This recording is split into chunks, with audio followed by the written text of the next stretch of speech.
Adofo sweet ohimani ene ye beye pineapple ice cream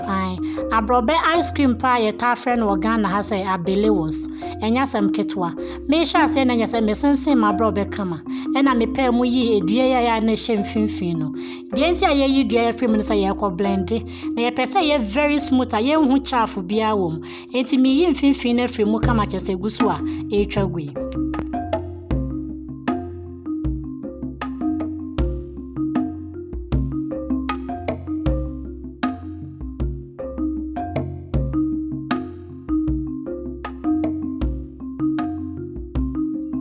Hansono main ingredients are made beye na chese gusu a etwagwe ne abrobe na emu a yesensen condensed milk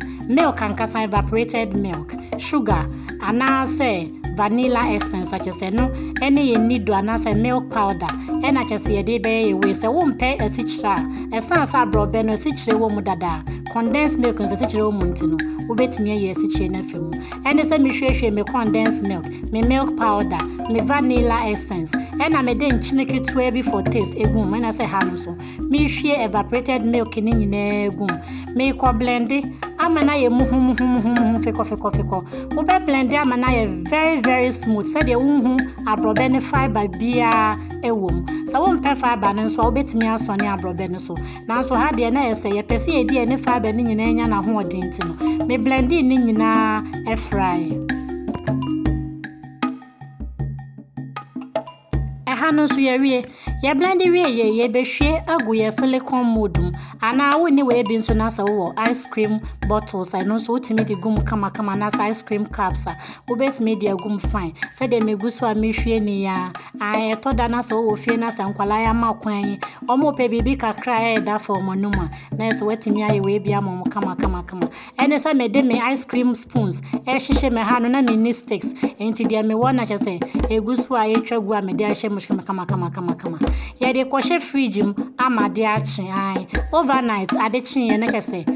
ice cream ya ye ready akono wa wo hwa enya sam ketwa ade bede na ye say ohima ya ye ice cream Ablewalls ankasa enya sam ketwa mesre wo say enene first day awaba beto me wo ha bomodin na subscribe na san fa share me ni videos nso ma wabusuafo nyina